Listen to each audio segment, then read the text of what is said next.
ఉన్నతాధికారుల వేధింపులు భరించలేక ఎస్ఐ వీరాంజనేయులు ఆత్మహత్య చేసుకున్నారు. ఆయన ఆత్మహత్య వెనుక విభిన్నమైన కథనాలు వినిపిస్తున్నాయి, అభిప్రాయాలు వినిపిస్తున్నాయి, ఆరోపణలు వినిపిస్తున్నాయి. తను ఎస్ఐ అయినప్పటికీ కూడాను ఒక చిన్న ఇంట్లో సాధారణంగా జీవిస్తున్నటువంటి కుటుంబంలో ఉన్నటువంటి వ్యక్తి అటువంటి పేదరిక కుటుంబం నుంచి ఒక్కసారిగా తన ప్రతిభతో ఎస్ఐగా అతను ఉద్యోగం సంపాదించాడు. అతనిపై ఆధారపడినటువంటి కుటుంబం ఈరోజు వీరాంజనేయులు లేకపోవడంతో ప్రస్తుతం తల్లిదండ్రి ఉన్నారు.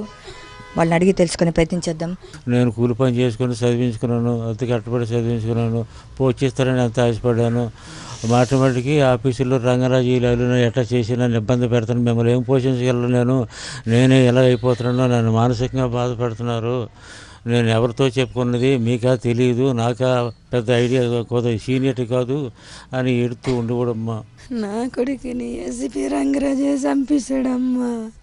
నా కొడుకుని బాధ పెట్టి చేయలేని తప్పుకి 5,000 లంచం తీసుకున్నాడని నానా బాధలు పెట్టి రూమ్లో బంధించి చేతులు కట్టి ముసువేసి నా కొడుకుని చిత్రవదం చేశాడమ్మా. రంగనాథం అమ్మ, నా కొడుకు మమ్మల్ని పెంచుతాడని మేము ఎన్నో కళ్ళు కన్నాం. మా పట్టు కొట్టారమ్మ, మా దిక్కు మొక్కు ఎవరూ లేరు, మాకా చదువు సాము లేదు, మేము ఒక మాలవలమమ్మ, మా తక్కువ చదువులు.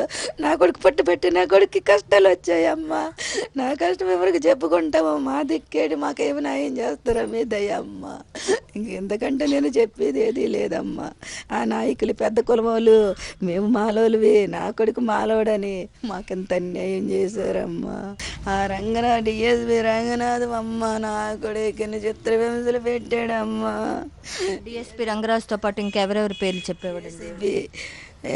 ఇది Satyanarayana, MLA Satyanarayana, Kala Venkatrao, PA Kala Venkatrao PA, వీళ్ళేనమ్మా నా కొడుకుని బాధలు పెట్టారు. నా కొడుకులు చిత్రవదం చేశారమ్మా. వీళ్ళ వల్లే నా కొడుకు ప్రాణం తీసుకోడు. అంత పితిరుడు కాదమ్మా నా కొడుకు చాలా ధైర్యవంతుడు. వీరాంజనేయులు చనిపోయే ముందు ఏం చెప్పాడండి? మీతో ఏమైనా మాట్లాడాడా? అసలు చాలా వరకు కూడా నోటీసుల మీద నోటీసులు వచ్చినట్టుగా తెలుస్తుంది ఏసీబీ నుంచి. సో ఈ నోటీసుల వల్ల ఆయన ఏమైనా చనిపోయినట్లుగా మీకు ఏమైనా తెలిసిన ఒత్తిడి భరించలేక ఏంటి అసలు ఆ నోటీసులో ఏముందని చెప్పేవాడు? నేను అసలు ఏసీబీ ట్రాప్ కూడా నా మీద జరగడానికి నేను డబ్బులు కూడా తీసుకోలేదు. కావాలని అక్కడ జరిగిన చిన్న చిన్న సంఘటనలతో వాళ్ళందరినీ నేను హెచ్చరించడం వల్ల ఈరోజు నాకు ఈ పరిస్థితి ఏర్పడింది. అంతే తప్ప నేను దాన్ని చేశాను ఏం చేయలేదన్నయ్య. ఒకటి నేను కూడా ఆ రోజు కూడా నేను ఎస్పీ గారికి కూడా ఫోన్ చేసి సెలవు పెట్టి వెళ్ళిపోయే స్థితిలో కూడా నాకు సెలవు ఇవ్వకుండా కావాలని ట్రాప్ చేశారన్నయ్య. కాకపోతే నా మొబైల్ నెంబర్స్ కూడా మొత్తం ట్రాప్ చేసి చూడండి, ఫోన్ నెంబర్లో తెలిసిపోతాయి ఆ రోజు నేను తప్పు చేశానా చేయలేదని.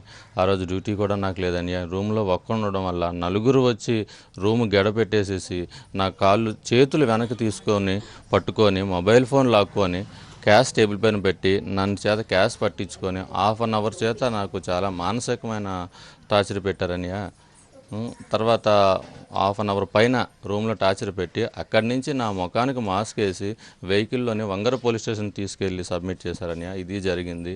ఎందుకంటే ఆత్మహత్య చేసుకున్నట్టంత పిరికోడైతే నా తమ్ముడు కాదు. ఇది కావాలని పొలిటికల్ అండదండలతోనే నా తమ్ముడి మీద ఇట్లా చేశారు మేడం. ఏసీబీ రంగరాజు అలాగే మరి కొంతమంది పోలీస్ డిపార్ట్మెంట్లో ఉన్నటువంటి కొంతమంది కానిస్టేబుల్ ఎవరైతే ఉన్నారో వాళ్ళంతా కూడాను ఇది మా వీరాంజనేయులు మృతికి కారణమని చెప్పి కుటుంబ సభ్యులే కాదు, ఆయనతో సన్నిహితంగా ఉంటూ స్నేహితుడిగా ఉంటున్నటువంటి వ్యక్తి కూడా ఇదే అభిప్రాయాన్ని వ్యక్తం చేస్తున్నారు. ఖచ్చితంగా ఆ కుటుంబాన్ని ఇప్పుడు ఆదుకోవాలని చెప్పి కూడా వాళ్ళు కోరుతున్నారు. ప్రభుత్వం ఇప్పటికైనా కళ్ళు తెరిచి బాధ్యులైన వారిపై కఠిన చర్యలు తీసుకోవాలని కూడాను కుటుంబం డిమాండ్ చేస్తోంది. వీడియో జర్నలిస్ట్ శంకర్తో శ్రీదేవి, సాక్షి టీవీ, లక్ష్మీనగర్ నుండి.